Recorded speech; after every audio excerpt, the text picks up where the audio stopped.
Introduction of nursing. ठीक है, तो इंट्रोडक्शन में बात करेंगे वर्ड नर्सिंग, वर्ड कहां से आया? The word nursing is derived from the Latin word. ये लैटिन वर्ड से डेराइव्ड हुआ है, बना है, आया है। ठीक है, इसका मतलब होता है लैटिन वर्ड का न्यूट्रिशियस। ये न्यूट्रिशियस वर्ड से आया। कौन से वर्ड से? ये न्यूट्रिशियस वर्ड से आया। और न्यूट्रिशियस वर्ड्स का मीन्स क्या होगा? न्यूट्रिशियस वर्ड्स का मीन्स,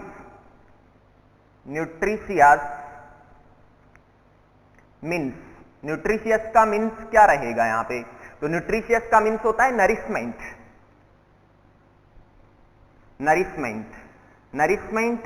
इसका मतलब ये होगा कि क्लाइंट्स को, पेशेंट को नरिशमेंट देना। नरिशमेंट एज ए मदरहुड, जैसे एक मदर अपने बच्चे को नरिशमेंट देता है, वैसे ही अपन बात करेंगे कि एक नर्स होती है, वो भी अपने पेशेंट को नरिशमेंट देने का, पालन पोषण का काम करती है नर्स। वो सेम यहां पे बात करके चलेंगे अपन। नेक्स्ट बात करके चलेंगे अपन definition.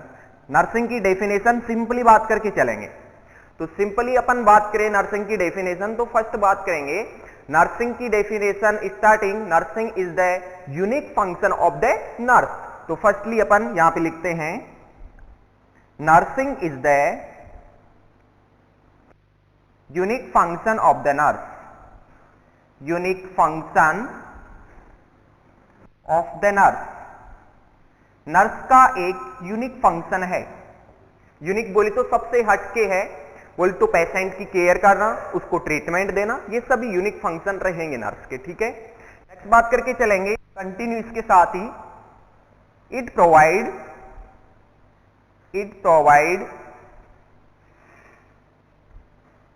Care to ill and healthy person और इल पर्सन को, यहां पे दो पॉइंट हो गए अपने पास में। क्या? एक तो हो गया इल पर्सन और एक हेल्दी पर्सन। दोनों करता है यहां पे, ये केयर प्रोवाइड कराता है कौन? नर्स। ठीक है, जैसे कि बात करें इल पर्सन को कौन सी केयर प्रोवाइड कराएंगे? तो इल पर्सन को अपन, फॉर एग्जांपल यहां पे इल पर्सन अपने पास, इल पेशेंट है, तो इल पेशेंट को कौन सी केयर प्रोवाइड कराएंगे? तो इल पेशेंट को अपन प्रोवाइड कराएंगे क्यूरेटिव केयर। और दूसरी अपन बात करें इसी के साथ, तो दूसरी रहेगी यहां पे रिहैबिलिटेटिव केयर। ये दोनों अपन केयर प्रोवाइड कराएंगे किसको?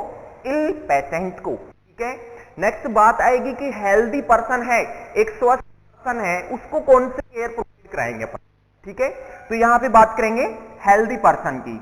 तो हेल्दी पर्सन को कौन सी केयर प्रोवाइड कराएंगे? हेल्दी पर्सन को कौन सी केयर प्रोवाइड कराएंगे? तो इसकी बात करेंगे, फर्स्ट रहेगी प्रिवेंटिव, दूसरी रहेगी प्रोमोटिव। प्रिवेंटिव और प्रोमोटिव दोनों केयर प्रोवाइड कराएंगे। ठीक है, इसका मीन्स जाने, जो इल पेशेंट है, बीमार है, उसको अपन क्यूरेटिव केयर बोलते, तो उसको ठीक करेंगे, वो केयर प्रोवाइड कराएंगे। दूसरा रिहैबिलिटेशन मतलब ये रहेगा कि पेशेंट ठीक हो गया, बीमारी से ठीक हो गया, तो पहले जैसे स्टेज में लेके आना, वो रहेगा रिहैबिलिटेटिव केयर। बात करेंगे सर हेल्दी पर्सन, उसको कौन सी केयर देंगे अपन? तो हेल्दी पर्सन को अपन उसका ट्रीटमेंट नहीं करना, उसको प्रिवेंशन बोले तो कोई डिजीज नहीं उससे प्रिवेंट करना है।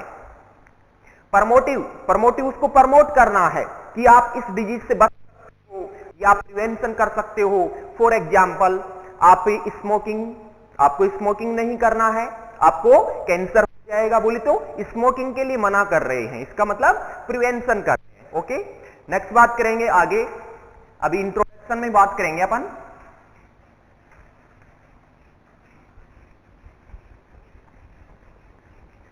तो नेक्स्ट बात करने वाले हैं कि जो फ्लोरेंस नाइटिंगेल है, नर्सिंग का सिंबल है, वो कौन सा है, क्या है?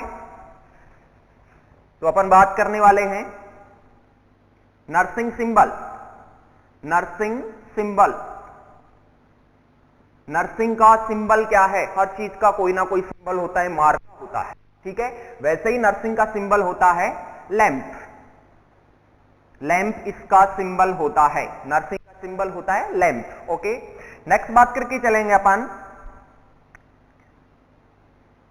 First researcher in nursing. First researcher in nursing, nursing में फर्स्ट रिसर्चर कौन है? फर्स्ट रिसर्च करने वाला कौन है? तो कौन हो सकता है?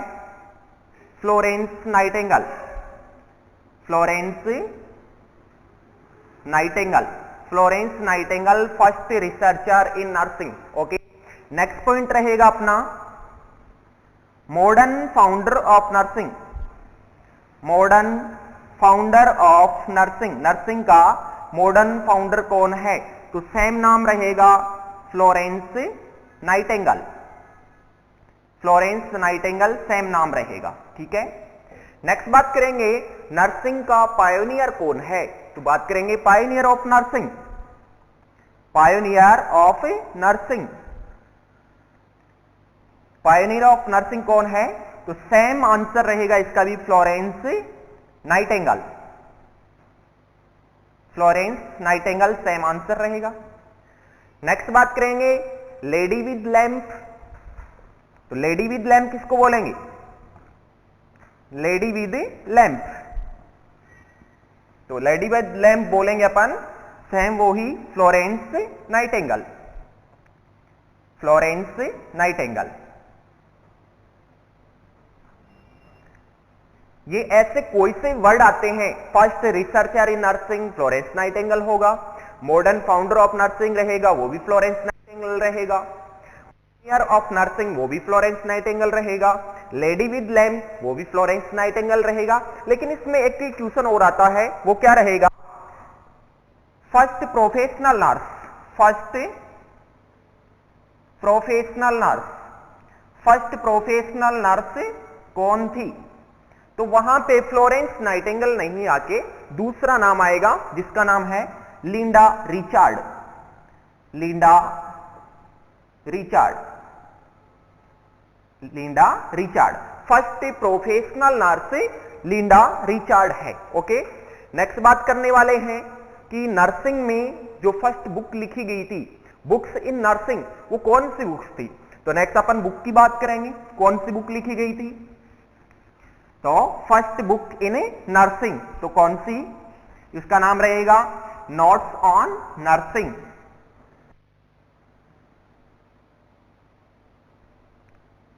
बुक इन नर्सिंग, नर्सिंग में first book, first book nursing में कौन सी लिखी गई? तो अपन बात करके चलेंगे फर्स्ट बुक की। तो फर्स्ट बुक का नाम है notes on nursing.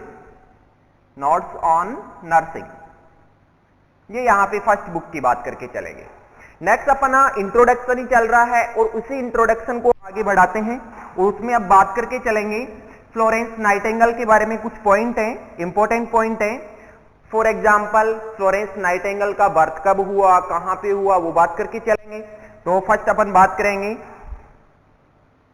Florence Nightingale. Florence Nightingale, Florence Nightingale का बर्थ कब हुआ, कहां हुआ?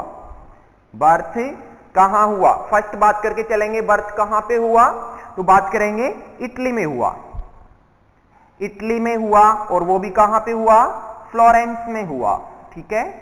तो ये फर्स्ट पॉइंट होता है अपना, बर्थ कहां पे हुआ फ्लोरेंस नाइटिंगेल का?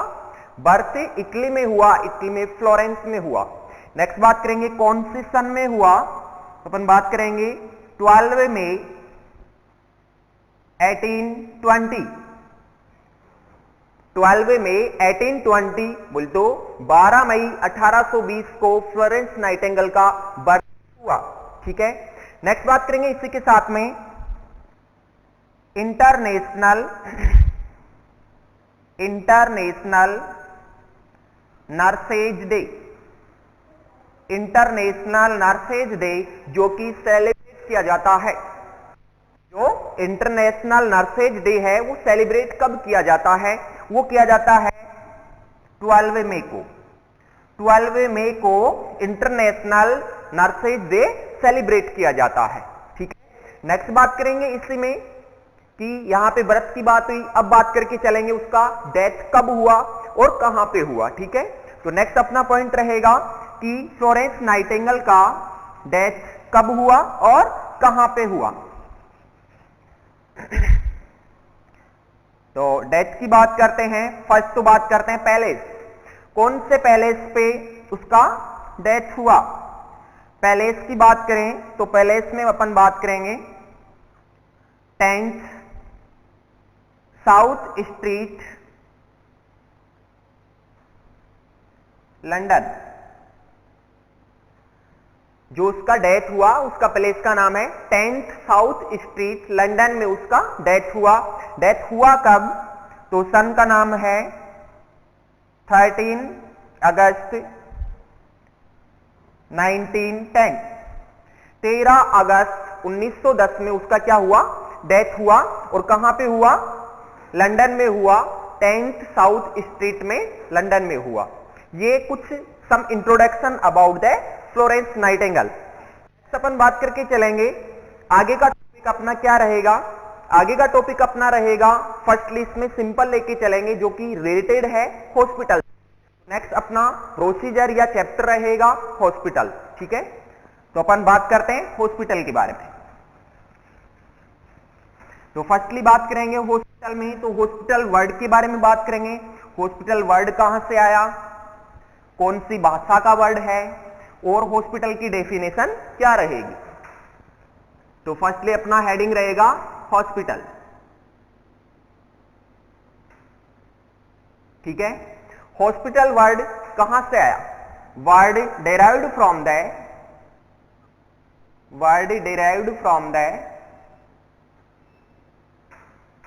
लेटिन वर्ड, ये लेटिन वर्ड से आया। और लेटिन वर्ड क्या है, हॉस्पिस।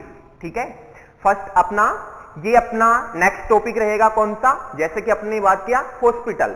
और हॉस्पिटल में अपन ने बात की कि हॉस्पिटल वर्ड कौन सी लैंग्वेज से आया, कौन सी भाषा से आया, कौन से डेराइव्ड हुआ, कहां से हुआ।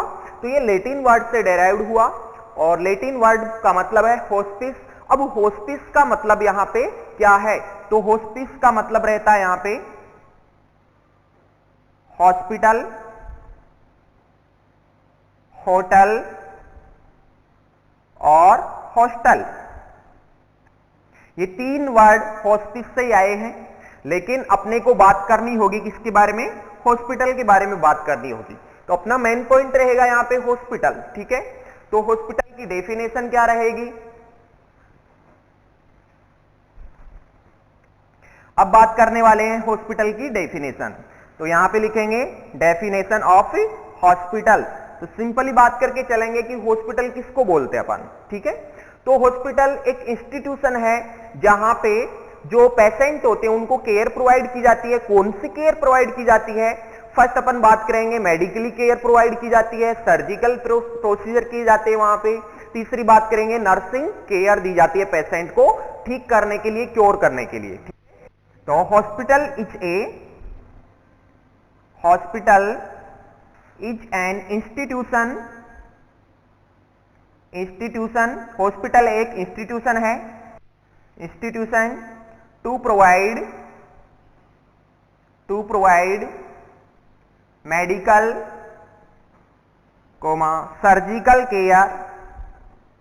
Surgical and nursing care to the patient, nursing care to the ill patient, और बात कर सकते हैं इंजर्ड पेशेंट। तो ये अपनी सिंपल डेफिनेशन होगी किसकी, हॉस्पिटल की। हॉस्पिटल क्या है, हॉस्पिटल एक इंस्टीट्यूशन है जहां पे मेडिकल, सर्जिकल और नर्सिंग केयर प्रोवाइड की जाती है किसको, इल पेशेंट को या इंजर्ड पेशेंट को केयर प्रोवाइड की जाती है। ओके, नेक्स्ट बात कर सकते हैं to give care to the terminally ill patient terminally ill patient और कैंसर पेशेंट। टर्मिनली इल, जो कि टर्मिनली बहुत ज्यादा इल है, बहुत ज्यादा सीवियर कंडीशन में जा चुका है, तो टर्मिनली इल पेशेंट को हॉस्पिटल में अपन केयर प्रोवाइड कराते हैं। दूसरा अपन बात करते हैं कैंसर। कैंसर भी एक सीरियस प्रॉब्लम है, वो भी एक क्रिटिकल पेशेंट है, उसको भी अपन हॉस्पिटल में क्या केयर प्रोवाइड कराएंगे। तो हॉस्पिटल का मेन ये फंक्शन होता है, या अपन बोल सकते हैं इसका डेफिनेशन रहेगा। नेक्स्ट अपन बात करके चलेंगे हॉस्पिटल में अगला पॉइंट, पर्पज। हॉस्पिटल का पर्पज क्या रहेगा? तो नेक्स्ट रहेगा पर्पज ऑफ हॉस्पिटल। तो क्या क्या पर्पज हो सकता है? तो सिंपल पर्पज की बात करके चलेंगे अपन। Purpose of hospital, purpose of hospital, तो इसका पर्पज सिंपली बात करके चलेंगे अपन। फर्स्ट पर्पज हो सकता है to give promotive care to the patient, promotive care to the patient. Patient को प्रोमोटिव केयर देना, ये रहेगा इसका पर्पज। सर प्रोमोटिव केयर क्या होता है? पेशेंट की डिजीज है या पेशेंट को कोई प्रॉब्लम है तो उसको प्रमोट करना। कैसे प्रमोट कर सकते हैं अपन? फॉर एग्जांपल यहां प्रोमोटिव केयर में बात करेंगे, कौन कौन सी केयर दे सकते हैं? प्रिवेंटिव, दूसरा प्रोमोटिव, तीसरी बात कर सकते हैं क्यूरेटिव, नेक्स्ट बात कर सकते हैं डायग्नोसिस, नेक्स्ट बात कर सकते हैं ट्रीटमेंट, और लास्ट बात कर सकते हैं रिहैबिलिटेशन।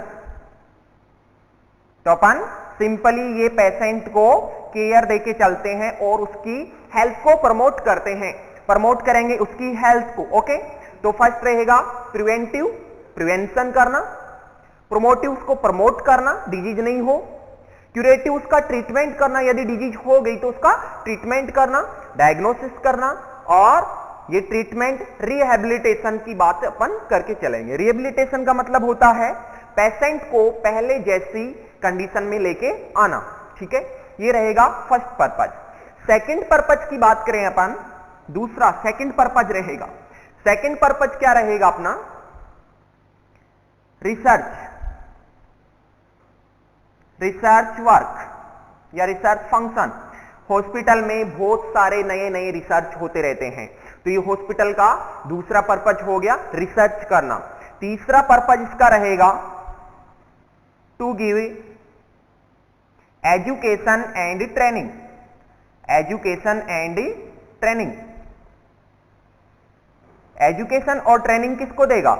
हो सकता है यहां पे नर्सिंग पर्सनल हो सकता है यहां पे कोई मेडिकल पर्सनल हो, सभी को यहां पे ट्रेनिंग देने का काम हॉस्पिटल ही करता है। ट्रेनिंग का मतलब आप सभी समझते हो कि कोई नया नर्सिंग फील्ड में आता है या फिर मेडिकल फील्ड में कोई पर्सनल आता है, तो वो काम कहां से सीखता है? हॉस्पिटल से सीखता है। तो उसको एजुकेशन देने का काम, उसको ट्रेनिंग देने का काम किसका है? हॉस्पिटल का ये काम है। नेक्स्ट बात करेंगे इसी के साथ कंटिन्यू। पर्पज यहां पे कंप्लीट होते हैं। अगला अपना पॉइंट रहेगा कि टाइप्स ऑफ हॉस्पिटल, कौन कौन से टाइप्स हैं हॉस्पिटल के, तो अपन अलग अलग बात करके चलेंगे कौन कौन से टाइप हैं। तो फर्स्टली अपन बात करेंगे कि किस किस के आधार पे। तो फर्स्ट अपन बात करने वाले हैं यहां पे बेड कैपेसिटी के आधार पे। तो पॉइंट रहेगा अपना types of hospital, types of hospital. First बात करके चलेंगे according to bed capacity. Bed capacity के आधार पे हॉस्पिटल कितने टाइप के होंगे। नेक्स्ट बात करेंगे अपन अकॉर्डिंग टू ऑनरशिप, हॉस्पिटल का ऑनरशिप, ऑनर कौन है, अकॉर्डिंग टू ऑनरशिप। और थर्ड बात करेंगे according to objective, according to objective. और लास्ट अपना बात रहेगा according to system of medicine. ठीक है, तो फर्स्टली अपन अपना पॉइंट रहेगा according to bed capacity. Bed capacity hospital होता है उसमें बेड होता जैसे सीएचसी होगा, सीएचसी में उससे ज्यादा होंगे। फिर अपन बात करेंगे medical college hospital. Medical college hospital में सबसे ज्यादा बेड होते हैं, मोर देन 500 बेड वहां पे होंगे।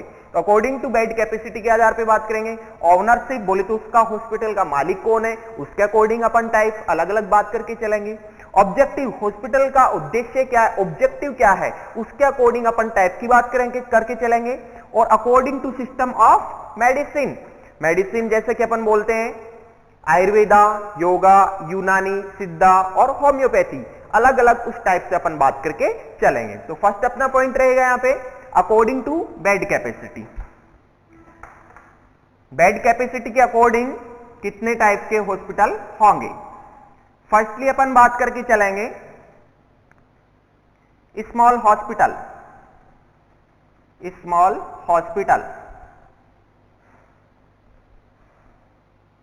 स्मॉल हॉस्पिटल में बात करके चलेंगे। फर्स्टली अपन स्मॉल कर सकते हैं या फर्स्ट अपन लार्ज कर सकते हैं, या स्मॉल पहले कर लें वो तो लार्ज कर लें पहले। फर्स्ट अपना लार्ज हॉस्पिटल, ठीक है। लार्ज हॉस्पिटल को दूसरे नाम से जाने जाएगा grade A hospital. Grade A hospital, इसको ए ग्रेड हॉस्पिटल बोलेंगे, क्यों, लार्ज हॉस्पिटल है। नेक्स्ट इसमें बेड कैपेसिटी की बात कर रहे हैं, तो बेड कैपेसिटी कितनी रहेगी, बेड कैपेसिटी, तो बेड कैपेसिटी की बात करेंगे यहां पे 200 से 300 बेड कैपेसिटी रहेगी। ओके, तो लार्ज हॉस्पिटल को अलग नाम से जाना जाता है ग्रेड ए हॉस्पिटल। नेक्स्ट बात करेंगे इसमें बेड कैपेसिटी, बेड कैपेसिटी रहेगा इसमें 200 से 300 बेड। ओके, नेक्स्ट बात करेंगे second point, second type medium hospital.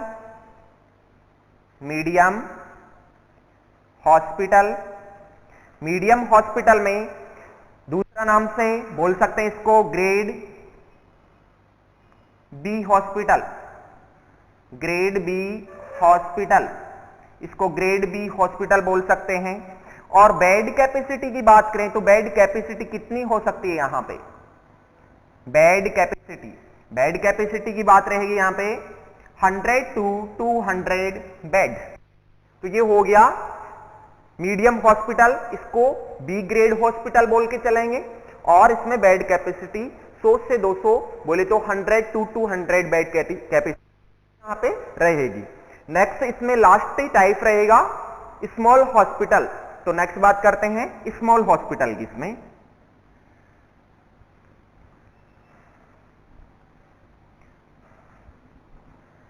Third अपना टाइप है small hospital.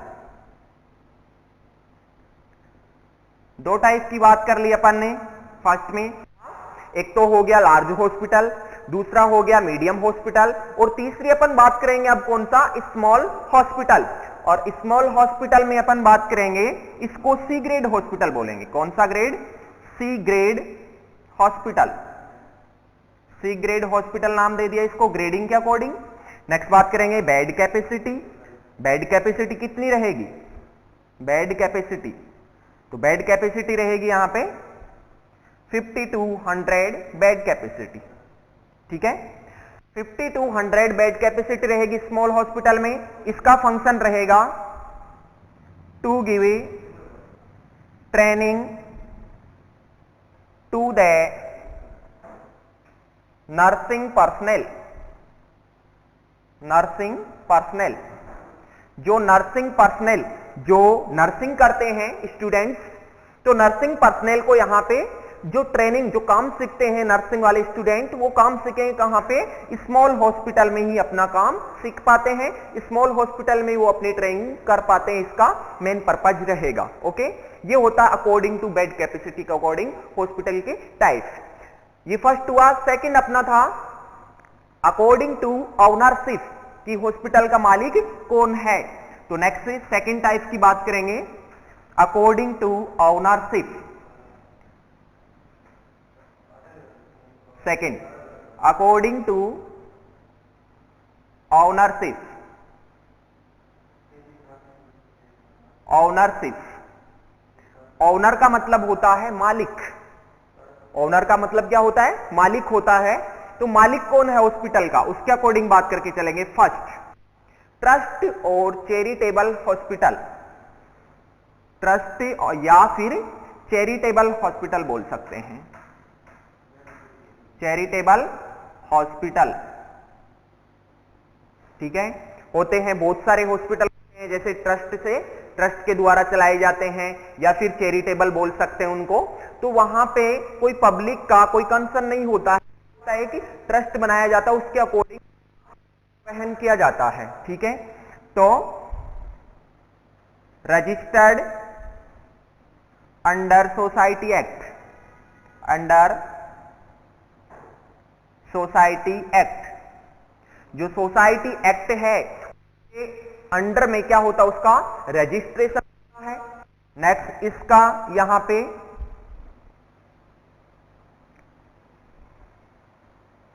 Not profitable hospital, not profitable hospital, इसको कोई भी प्रॉफिट नहीं होता है, ना ही तो इसको प्रॉफिट होता है ना ही लॉस होता है, क्योंकि इसका जो मेन पर्पज है वो कॉमर्शियल पर्पज नहीं रहेगा, यहां पे ट्रस्ट के द्वारा चलाया जा रहा है। इसका मतलब यहां पे नॉट प्रॉफिटेबल हॉस्पिटल, इसको कोई प्रॉफिट होने वाला नहीं है। यहां पे फर्स्ट टाइप कंप्लीट हो गया, ट्रस्ट, ये हॉस्पिटल ट्रस्ट के द्वारा चलाया जाएगा।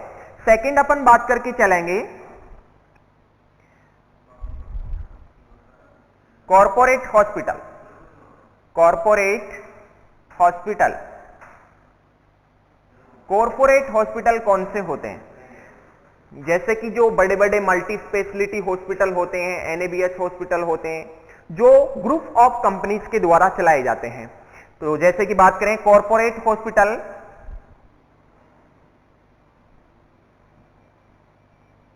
Corporate hospital control by the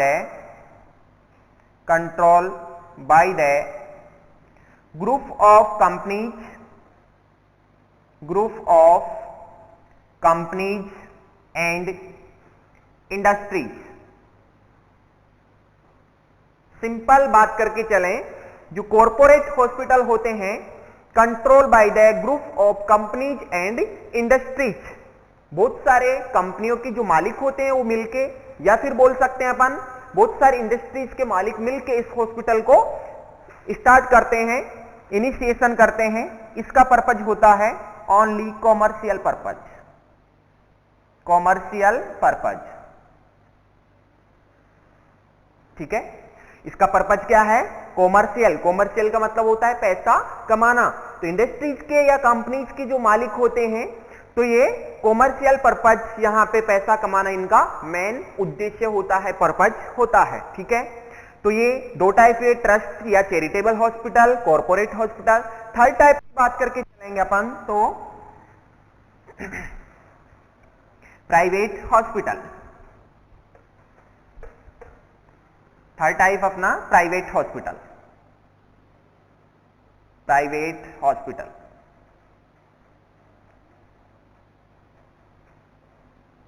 private hospital भी जानते हैं अपन कि प्राइवेट हॉस्पिटल होता है उसका मालिक एक होता है, तो बोल सकते हैं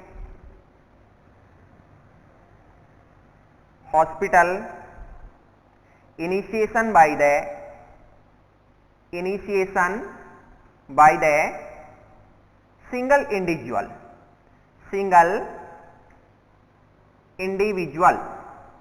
एक सिंगल पर्सन होता है वो इसका मालिक होता है। सिंपल प्राइवेट हॉस्पिटल, बहुत सारे प्राइवेट हॉस्पिटल हैं जिनका मालिक एक होता है और उनका मेन पर्पज क्या होता है, पर्पज होता है, सभी को पता है अपने को क्या, कि पैसा कमाना उनका पर्पज होता है। तो बोल सकते हैं commercial purpose, commercial purpose. Commercial purpose का मीन्स यही रहेगा, उनका पैसा कमाना ओनली एकमात्र उद्देश्य होता है। ठीक है, नेक्स्ट बात करके चलें अपन फोर्थ टाइप। इसी में लास्ट ओनरशिप के अकॉर्डिंग लास्ट फोर्थ टाइप रहेगा अपना। ठीक है, तो फोर्थ टाइप में अपन बात करके चलेंगे PPP, public private partnership,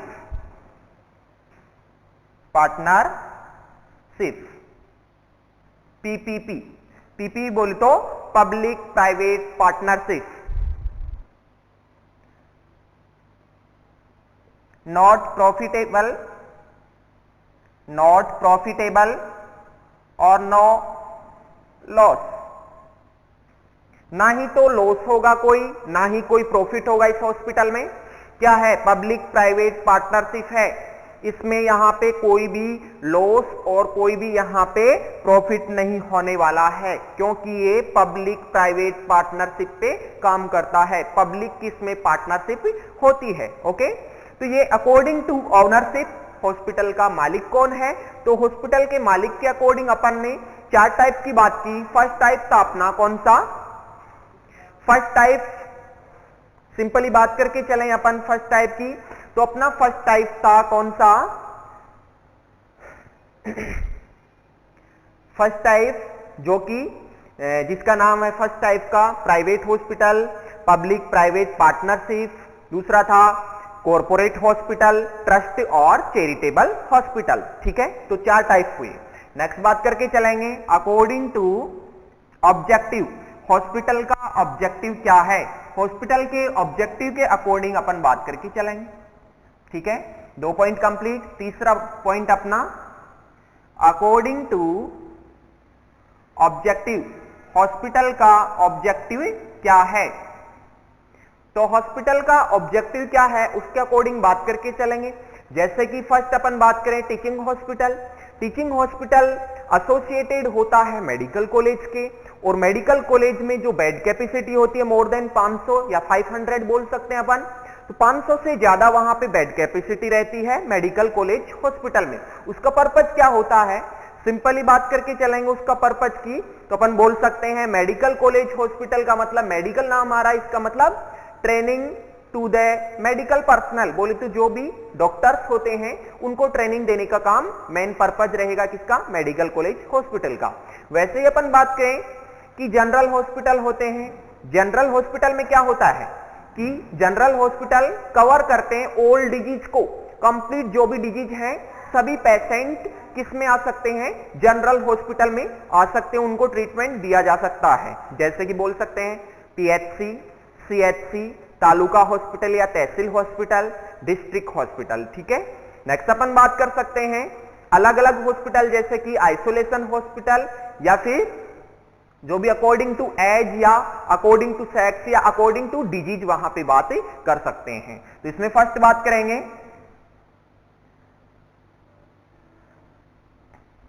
teaching hospital. Teaching hospital, teaching hospital में बात करके चलेंगे। Teaching hospital, teaching hospital associated with medical college. Medical college, इस हॉस्पिटल में मेडिकल कॉलेज होना बहुत जरूरी है, इसीलिए अपन टीचिंग हॉस्पिटल नाम दे रहे हैं। सर टीचिंग किसको देगा? To give teaching and training to medical personnel. Medical personnel का मतलब यहां पे रहेगा कि डॉक्टर को जो भी ट्रेनिंग दी जाती है, डॉक्टर्स लोगों को जो भी ट्रेनिंग दी जाएगी टीचिंग हॉस्पिटल में दी जाएगी। इसके साथ में क्या रहेगा? मेडिकल कॉलेज अटैच रहेगा। ओके, इसमें बेड कैपेसिटी की बात करें तो मोर देन 500 होता है। बेड कैपेसिटी की बात करें तो मैंने बोला क्या? मोर देन 500 बेड कैपेसिटी रहेगी। ओके, ये होता है टीचिंग हॉस्पिटल। नेक्स्ट बात करके चलें अपन इसी में अकॉर्डिंग टू ऑब्जेक्टिव में सेकंड पॉइंट रहेगा अपना जनरल हॉस्पिटल। ठीक है, तो second point general hospital. General hospital का मतलब होता है वो जनरल है और वहां पे सभी तरह की डिजीज कवर की जाती हैं। तो सेकंड रहेगा general hospital. General hospital, general hospital to cover all type of disease. क्या जो जनरल हॉस्पिटल होता है वो कवर करता है ऑल टाइप ऑफ डिजीज। इसका मतलब डीजेड का मतलब हुआ डिजीज, सभी डिजीज को कवर करता है। फॉर एग्जाम्पल किसी को ऑर्थोपेडिक की प्रॉब्लम है, हड्डियों की प्रॉब्लम है, वो भी इसमें जा सकता है जनरल हॉस्पिटल में। किसी को कार्डियक प्रॉब्लम है, वो भी जनरल हॉस्पिटल में जा सकता है। किसी को अपन बोल सकते हैं स्किन की प्रॉब्लम है, वो भी इसमें जा सकता है। इसका मतलब इसमें जनरल पेशेंट सभी जा सकते हैं। ओके, नेक्स्ट बात करेंगे जनरल हॉस्पिटल के एग्जाम्पल। फर्स्टली छोटे से स्टार्ट करते हैं अपन। पीएचसी, पीएचसी का फुल फॉर्म होता है primary health centre. Primary health centre, primary health centre PHC. PHC में बेड कैपेसिटी की बात करें, बेड कैपेसिटी की बात करें तो 6 to 10 बेड कैपेसिटी होती है। किसकी? पीएचसी का। पीएचसी का बेड कैपेसिटी रहेगा 6 to 10। यहां पे यदि स्टाफिंग पैटर्न की बात करें, स्टाफ की बात करें कि सर यहां पे स्टाफ कितना रहेगा, तो स्टाफ रहेगा यहां पे 15 का स्टाफ रहेगा। एक मेडिकल पर्सनल यहां पे प्रेजेंट होता है। बोली तो पीएचसी पे एक डॉक्टर अपने को मिलेगा वहां पे, जिसको मेडिकल पर्सनल बोल सकते हैं। ओके, सेकंड अपन बात करेंगे सीएचसी। फर्स्ट हुआ पीएचसी, सेकंड अपन बात करेंगे सीएचसी। ये सभी अभी जनरल हॉस्पिटल में चल रहे हैं। तो सेकंड एग्जांपल है सीएचसी। सीएचसी का फुल फॉर्म क्या होगा? Community health centre. Community health centre, community health centre इसका फुल फॉर्म रहेगा। ओके, इसको एफआरयू के नाम से जाना जाता है। बहुत इंपॉर्टेंट पॉइंट है एफआरयू। एफआरयू का फुल फॉर्म क्या रहेगा? ठीक है, तो एफआरयू का फुल फॉर्म यहां पे रहेगा first referral unit. First referral unit. Friends, ये तो अपन ने जान लिया फर्स्ट रेफरल यूनिट होता है, लेकिन सर इसका मतलब क्या होगा? ठीक है, तो फर्स्ट रेफरल यूनिट का मतलब होगा, फॉर एग्जांपल पीएचसी एक छोटा हॉस्पिटल है, वहां पे पेशेंट आ गया, वहां पे उसका ट्रीटमेंट संभव नहीं है, पॉसिबल नहीं है, तो उसको ट्रांसफर करना पड़ेगा, उसको रेफर करना पड़ेगा। तो कहां पे करेंगे?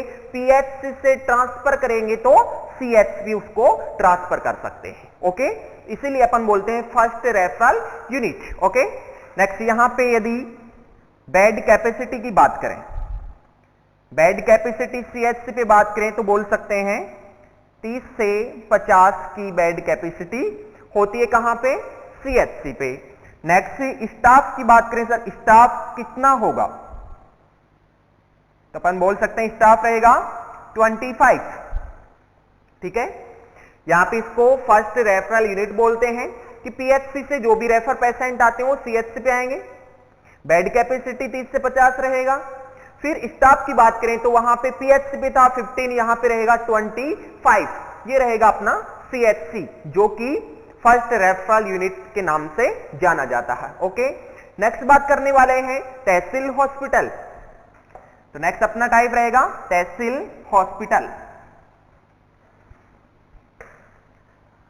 नेक्स्ट एग्जांपल है तहसील hospital.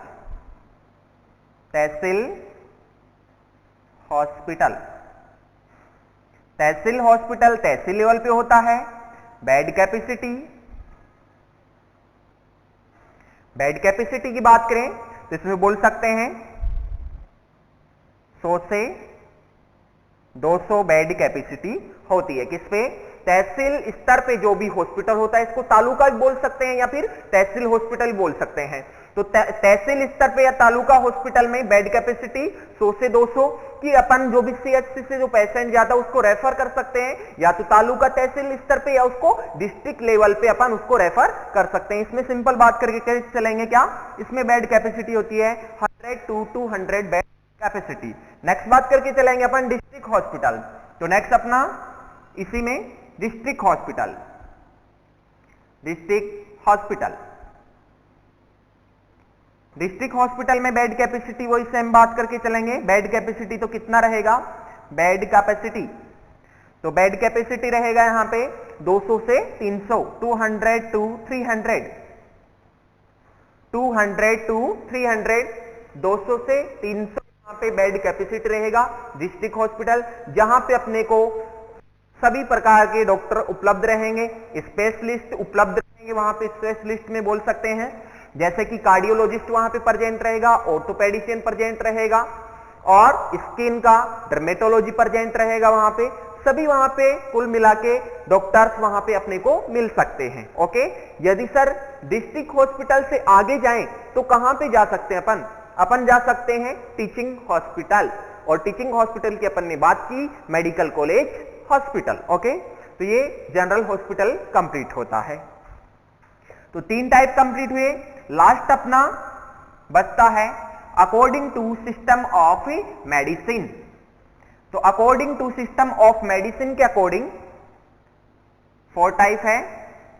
According to system of medicine,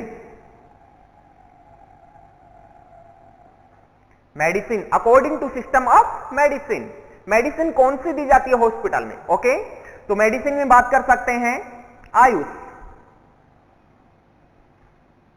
Ayush, Ayush का फुल फॉर्म क्या होता है?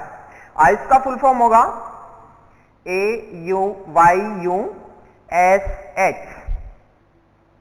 तो इसका फुल फॉर्म क्या हो सकता है? ए का मतलब होगा आयुर्वेदा, वाई का मतलब होगा यूनानी,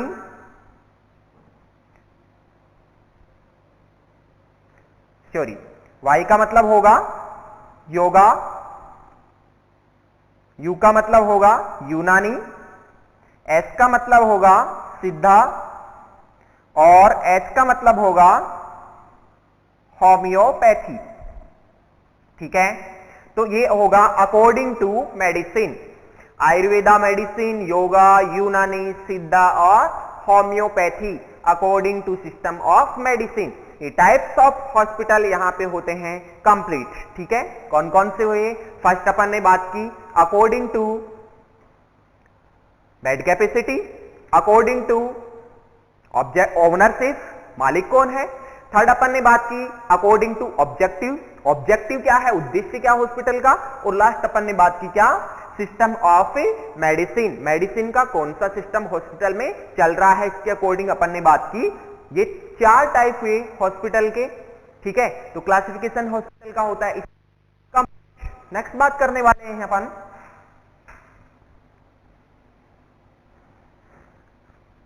हॉस्पिटल के टाइप कंप्लीट। इसके बाद अपन बात करेंगे department, different department in hospital, different department in hospital. Hospital में कौन कौन से डिपार्टमेंट प्रेजेंट होते हैं? तो हॉस्पिटल में बहुत सारे डिपार्टमेंट होते हैं, लेकिन अपन ज्यादा बात नहीं करेंगे यहाँ पे। सिंपल जो अपने एग्जाम में ज्यादातर पूछे जाते हैं या अपने लिए वो सफिशिएंट मैटर है, उसकी बात करके चलेंगे अपन। ठीक है, तो डिफरेंट डिपार्टमेंट की बात करेंगे। फर्स्ट अपन बात करके चलेंगे HR डिपार्टमेंट। सभी जानते हैं HR डिपार्टमेंट क्या होता है। सबसे फर्स्टली अपन हॉस्पिटल में यदि जॉब भी करने जाते हैं, इंट्रोडक्शन देने जाते हैं या फिर इंटरव्यू देने जाते हैं, सबसे फर्स्ट किससे मिलते हैं? HR से मिलते हैं। तो HR का फुल फॉर्म क्या होता है, पहले तो ये बात करेंगे। Human resources, human resources. HR department, HR का फुल फॉर्म होता है ह्यूमन रिसोर्सेज। ह्यूमन रिसोर्सेज का नाम से पता चल रहा है ह्यूमन, बोले तो जो ह्यूमन होते हैं या वहां पे स्टाफ होते हैं, वहां पे उनका रिक्रूटमेंट करना, नहीं वैकेंसी निकालना। दूसरा बोल सकते हैं उनको प्रमोशन देना। बोले तो सिंपल बात करके चल सकते हैं, स्टाफ का वैकेंसी, उनका वहां पे ज्वाइनिंग HR देता है और उनका प्रमोशन भी कौन करवाता है? HR करवाता है।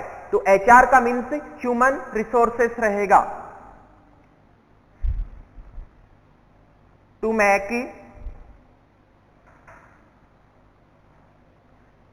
Recruitment of staff and promotion of staff, promotion of staff, staff का प्रमोशन करना स्टाफ की रिक्रूटमेंट, बोल तो नई वैकेंसी निकालना, नई वैकेंसी एचआर डिपार्टमेंट निकालेगा और उनका प्रमोशन भी एचआर डिपार्टमेंट ही करेगा। तो बहुत इंपॉर्टेंट डिपार्टमेंट है नर्सिंग में, क्या कि हॉस्पिटल में जो भी नई वैकेंसी आती है वो सभी काम एचआर डिपार्टमेंट के अकॉर्डिंग चलते हैं वहां पे। ओके, नेक्स्ट बात करके चलेंगे दूसरे डिपार्टमेंट की बात, CSSD डिपार्टमेंट। दूसरा डिपार्टमेंट कौन सा है? CSSD डिपार्टमेंट, इसको सिंपली बोलते हैं CSSD डिपार्टमेंट। ओके, तो CSSD का फुल फॉर्म क्या रहेगा इसकी बात करके चलेंगे। Central sterile supply department. इसमें भी ज्यादा सोचने समझने वाली बात नहीं है, क्या नाम से पता चल रहा है, central sterile supply department means जो भी स्टेराइल इक्विपमेंट की हॉस्पिटल में जरूरत पड़ती है या सप्लाई होती है वो कौन करेगा? CSSD डिपार्टमेंट करेगा। ठीक है, तो यहां पे बोल सकते हैं, ऊपर अपन बात करें इसकी, तो CSSD डिपार्टमेंट की तो बात कर सकते हैं, to supply the all sterile articles in hospital. Hospital में जो भी स्टेराइल आर्टिकल्स होते हैं उनकी सप्लाई कौन करता है? CSSD डिपार्टमेंट करता है। ओके, नेक्स्ट बात करेंगे अपन इसके फंक्शन, एक सीक्वेंस में बात करें तो कैसे कर सकते हैं। फर्स्टली अपना पॉइंट रहेगा to collect the unsterile articles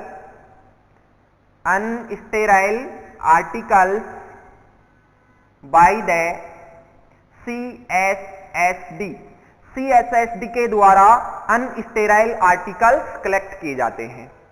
ठीक है, फर्स्ट पॉइंट क्या रहेगा अपना, to collect the unsterile articles by the CSSD department. Unsterile अभी उसको स्टेराइल करना है बाद में। ठीक है, नेक्स्ट इसी में कंटिन्यू सीक्वेंस में बात करें, अनस्टेराइल आर्टिकल को कलेक्ट कर लिया, अब क्या करेंगे?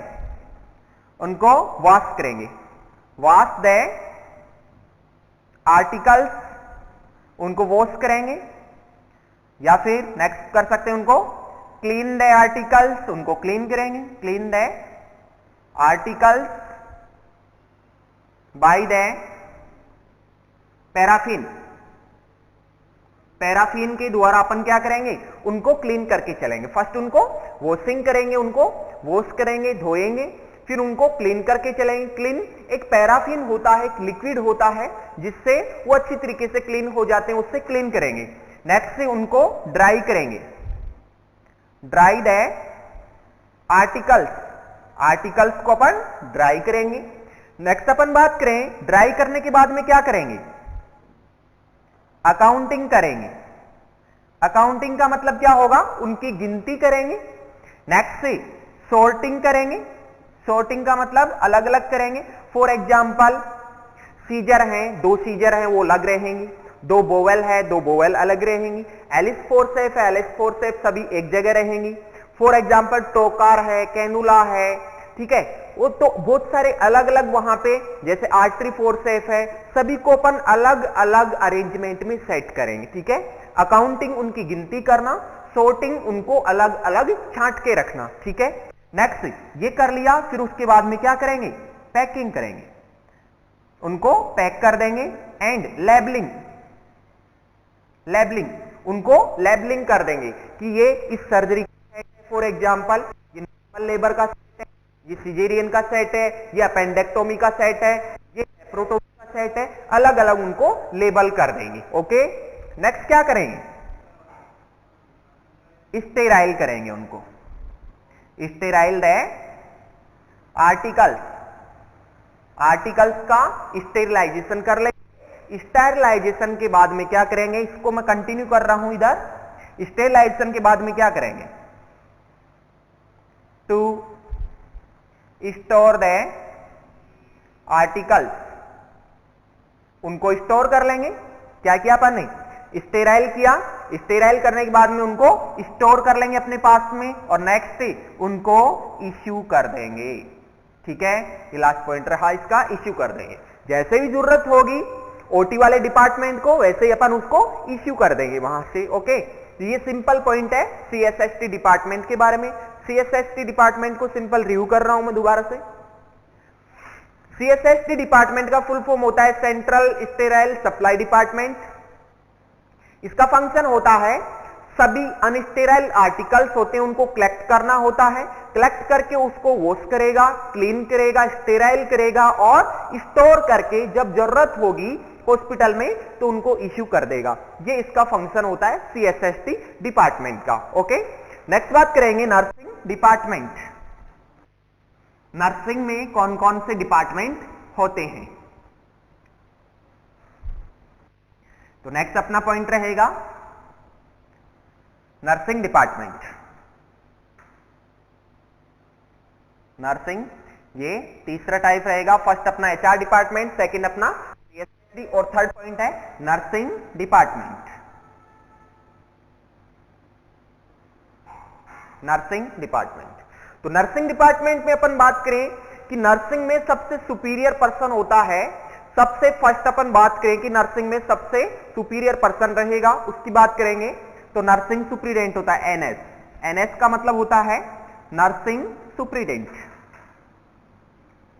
सुपरिटेंडेंट, नर्सिंग सुपरिटेंडेंट सबसे हायर पर्सन होता है हॉस्पिटल में, किसमें? नर्सिंग में। ओके, नेक्स्ट बात करके चलेंगे अपन एएनएस। एएनएस का मतलब होता है असिस्टेंट नर्सिंग सुपरिटेंडेंट। ठीक है, तो असिस्टेंट नर्सिंग सुपरिटेंडेंट में अपन बात करके चलेंगे इसका full form assistant nursing superintendent. इसका मतलब ये रहेगा यदि फॉर एग्जांपल यदि नर्सिंग सुपरिटेंडेंट वहां पे अब्सेंट है हॉस्पिटल में तो उसकी अब्सेंस में कौन काम करेगा? उसकी अब्सेंस में काम करेगा ANS assistant nursing superintendent. Okay, next बात करेंगे डीएनएस। डीएनएस इसके लो लेवल पे रहेगा। डीएनएस का फुल फॉर्म होगा deputy nursing superintendent. Deputy nursing superintendent. Deputy nursing superintendent इसका फुल फॉर्म रहेगा। सिंपल एनएस, डीएनएस और डीएनएस। नेक्स्ट बात करके चलें अपन वार्ड इंचार्ज। वार्ड इंचार्ज या वार्ड इंचार्ज को अपन बोल सकते हैं हेड नर्स। वार्ड इंचार्ज को क्या बोल सकते हैं अपन? हेड नर्स बोल सकते हैं। ओके, तो firstly nursing superintendent, ANS, DNS, ward in charge और वार्ड इंचार्ज के नीचे आता है कौन? Staff nurse. ये सभी लेवल होते हैं नर्सिंग में। तो सिंपल बात करके चलें अपन नर्सिंग में सबसे लो लेवल पे स्टाफ नर्स जो कि एट बेड पेशेंट केयर करती है, वार्ड को मैनेज करती है। एनएस की बात करें अपन तो ये मैनेज करता है वार्ड इंचार्ज को या हेड नर्स को। ओके, नेक्स्ट फर्स्ट अपन बात करने वाले हैं नर्सिंग सुपरिटेंडेंट। ओके, तो फर्स्ट पॉइंट रहेगा अपना नर्सिंग सुपरिटेंडेंट कि नर्सिंग सुपरिटेंडेंट क्या करता है, इसका फंक्शन क्या है। फर्स्ट पॉइंट अपना नर्सिंग सुपरिटेंडेंट। ठीक है, रेस्पॉन्सिबल टू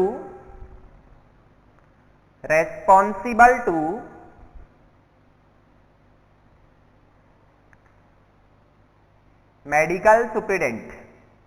मेडिकल सुपरिटेंडेंट क्या?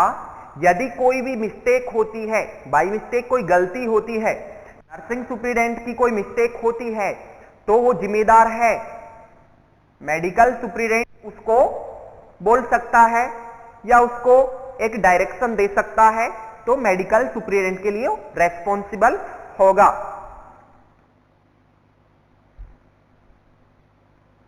To control and manage the ward in charge। जो वार्ड इंचार्ज होती है, जो नर्स, उसको कंट्रोल करता है, उसको मैनेज करता है कौन? Nursing superintendent. ओके, तो फर्स्ट पॉइंट अपना नर्सिंग सुपरिटेंडेंट, ये मेडिकल सुपरिटेंडेंट के लिए रेस्पॉन्सिबल होता है और कंट्रोल मैनेज करता है वार्ड इंचार्ज को। नेक्स्ट सेकंड पॉइंट अपन बात करके चलेंगे, वार्ड इंचार्ज, वार्ड इंचार्ज या फिर बोल सकते हैं हेड नर्स, हेड नर्स। इसका फंक्शन क्या रहेगा? Ward nurse to manage the ward, to manage ward and to give training to